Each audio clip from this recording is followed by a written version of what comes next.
today, this opportunity you have, it might not be here next year. It might not be here the year after next. It might not be here the year after that. This is the only moment you got, and you better take advantage of this particular moment. It does not take talent. You don't have to be talented, right? You don't have to be gifted. You don't have to be the quickest, the strongest. You don't have to be the most intelligent to get to where I am. That's what you gotta do. You just gotta grind, though. Your grind, you gotta outgrind.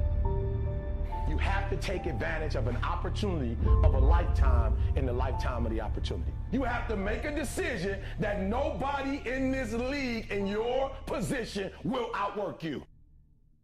If you think it's going to be easy, forget about it. Don't even try to be successful. It's a wrap. It's not going to be easy. But I want you to feel that pain going through your body. And as pain leaves your body, guess what's going to take its place? Success. Don't give up. I'm telling you right now, don't give in. Get through it. And if you can get through it, if you can work through your pain, if you can work through your pain, I'm guaranteeing you on the other side is a reward. Pain is not permanent. Pain is temporary. If you can outlast pain, if you can get through that pain, if you can get through that discomfort, all right? If you can outlast that discomfort, I guarantee you, baby, on the other side of it is success. Your pain ain't permanent. You can get through this. You're bigger than your pain. You're better than that. Without struggle, there is no progress.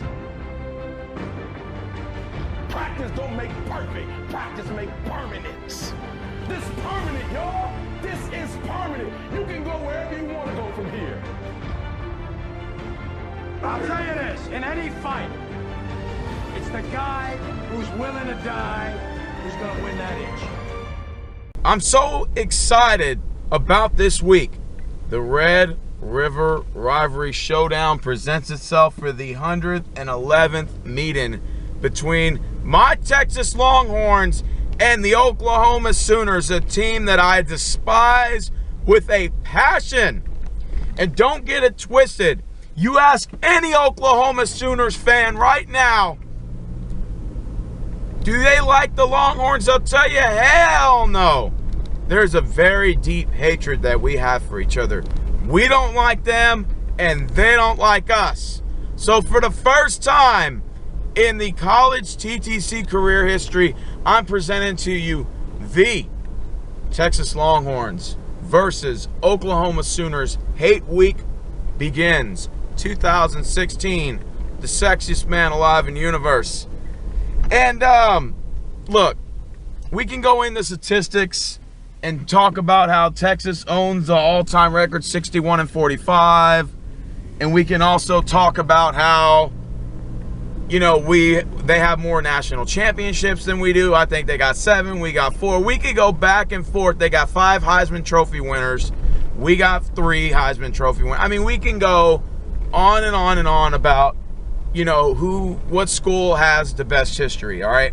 We came back last year and beat them when they were ranked. We weren't. Some of my most favorite epic matchups we had against Oklahoma was 2005 and 2006. 2006, we entered in as the 7th ranked school. They entered in as number 14, and that went back and forth to the very end. We ended up pulling it out.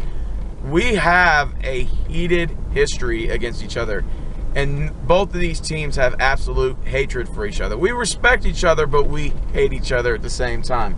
So before I go on with this preview video, I'm just going to do, you know, break down roster matchups, get into the injury update of some of our players who got hurt last week. I want to give a shout out to some video makers that I watch from OU that I think are some very knowledgeable guys. I wrote their names down. One of them I know, Oni Kuno. That dude is a beast. I watch his videos. He provides logic, perspective, and reasoning. I like his videos. He keeps saying fire Mike Stoops. I think he's hilarious. When it comes to his humor, he has sarcasm. His videos are kind of satire, has very, you know, a lot of satire to it. And you could tell that he thinks outside of the box and gives logic, reasoning, and perspective to his videos. And I have to respect the man who does that. I have no beef with the guy. I think he's a very knowledgeable guy. Also, Preacher Son 86, very knowledgeable guy. He's got a lot of charisma. He's got a lot of spark behind his channel.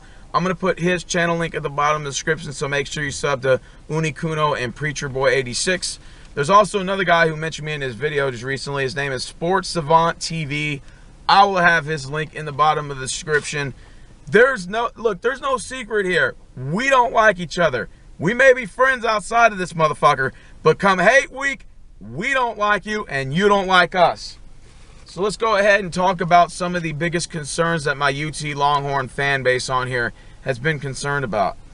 They were talking about the injuries. Now, D'Onta Foreman is expected to play this week. Our running back, our second go-to running back. Chris Warren III, I heard through the grapevine, and I also checked the injury report, that he is out 6 to 8 weeks. And it kind of sucks, man. It really does, because that was one of our most power hitter running backs we've had. He was like equivalent to a Jerome Bettis. He'll go heads up with you, and he'll drag you. That's just the kind of person that Chris Warren III represents. And I have to respect the guy who will go heads up with any of the linebackers. He don't care. He's not afraid to take a hit. And I have to respect a running back like that. But he's out. Next man up. D'Onta Foreman's going to get a lot more carries. He's more of a speed, and he's got a lot of acceleration. And this is the kind of running back that is good on 1st and 10, 2nd and 9, 3rd and long. You want to do the read option or the halfback draw to the running back. Look, dude, let's just be honest, all right? This game could go either way. If Oklahoma Sooner fans think that they could beat us and we think we could beat them just by the sound of a hat for that dumbass trophy hat or whatever we're playing for, the golden hat, we're sadly mistaken. Both teams are struggling this year. We got one of the worst defenses ever. They got a horrible defense. They got a horrible run defense. We got a horrible pass defense. It basically evens out. Offensive side of the ball, obviously, our offensive line is going to have to hold against guys like Walker. There was 3 guys. It's Charles Walker, Jordan Wade, and who's that other guy that they got on the line? It's Matt Diamond. Obviously, they still got Parrish Cobbs as cornerback. He's a beast. He's pretty good. They got that African guy, Abundajar or something like that. He's pretty good. He's I think he's their inside linebacker, outside linebacker, one of the two. It's no secret that none of us are playing for the national championship this year. There's no chance for us to make the playoffs. There's no chance. That top 4 is done with. Right now, the best we're playing for is the Sugar Bowl. You know it, and we know it. John Burt is expected to play this week. He supposedly had a hand injury, our top go-to wide receiver. He runs an out route, and he's really good at it. You know, gets the deep ball. And he's expected to play this week, so I'm very happy about that. Beard, he had supposedly like some kind of elbow injury. He's expected to play this week. He's a slot receiver. Very excellent slot receiver. Mayfield, I think his name's Baker Mayfield, the quarterback for Oklahoma. He's a good quarterback, don't get me wrong. He's got 9 touchdowns, 2 interceptions. He's thrown for over 1,600 yards. He's got a completion rating of 67%. And he brings a lot to the table. He's obviously a pocket passer. Let's just be honest. He's not a read option guy like Tyrone Swoops is on our team. You know, he's more of a pocket passer. But that's the kind of quarterbacks you need to, you know, get the reception yards and to drive the ball down the field. You know, to have successful drives. Pull my notes out. Wide receivers to look out for the Oklahoma Sooners, obviously, like Mark Andrews, 4 touchdowns for the year. A.D. Miller, 2 touchdowns for the year. Dade Westbrook. I hope they don't have a field day on our secondary. That's what I'm mainly kind of nervous about, is our secondary. Is our secondary going to be able to uphold on the pass? We got a good run defense. Our pass defense is horrible. And our defense has been playing shitty the last couple of weeks. In fact, we've already lost 2 in a row. OU just came off a big win against TCU, which that's probably the reason why they're ranked 20th now. They were unranked until they beat TCU, and they barely won that game. TCU is about to pull an Alamo Bowl comeback on them. Last year against Oregon, TCU came back, and the score was like 49 to like 14. They came back and won. Well, OU was up 49 to 24 and almost lost that game. They got lucky and won it at the end, I think 52 to 46. Look, I'm going on too long in this video. Like, again, there's 3 good, excellent OU video makers that I respect on here. I have no hatred for you, but I hate your goddamn team. Fuck Oklahoma. I hope we kick your fucking ass this week. I hope we beat you. You're ranked 20th. We're not ranked right now. I hope we kick your fucking ass, and I hope that we now can be ranked back in the top 25 like we should have been 2 weeks ago, 3 weeks ago, but before we lost to California and then lost to Oklahoma State. Hopefully the defense gets it together. Charlie Strong, you got to get this fucking team ready. 3 blocked extra points and a blocked punt. There's no fucking excuse for that. You better have this team ready this week, man. You're on the hot seat. I've never heard of a team that got 3 blocked extra points. Name me one fucking football game where 3 extra points were blocked. That was embarrassing, Charlie. That was embarrassing. You would think, and it was the same guy that blocked all of our extra points.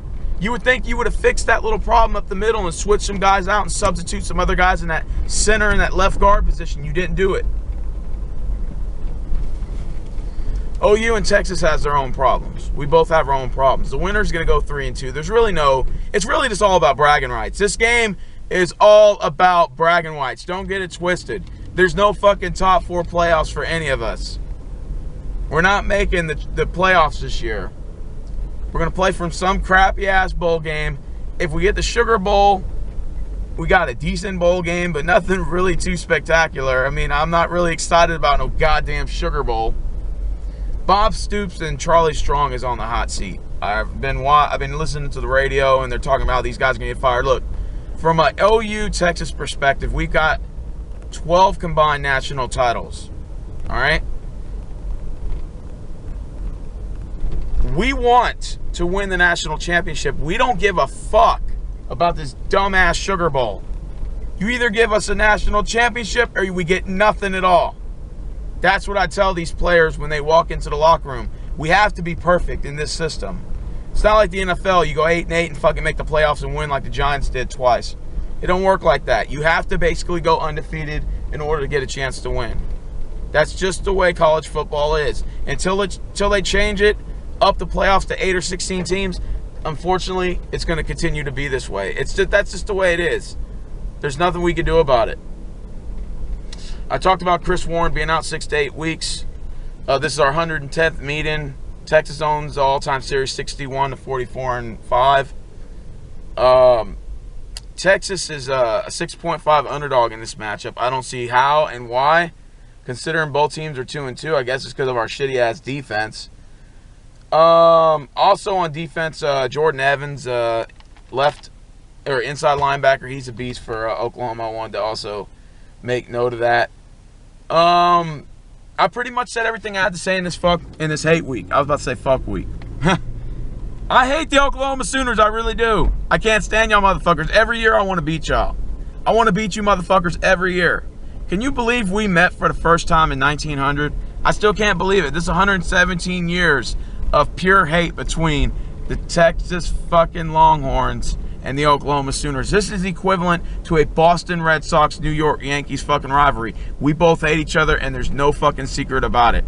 But that's what college football is all about, and that's why I love the atmosphere. That's why I love the fucking atmosphere about this stuff. So anyways, I don't know if I'm going to get a response from Uni Kuno or Preacher Boy 80 or Preacher Son 86 or the other guy. I keep forgetting his name. It's called Sports Savant TV. I don't know if they're going to respond to me. If they do, I'll make a response to them. But until then, it's fuck OU and go Texas Longhorns. Hook 'em, Horns!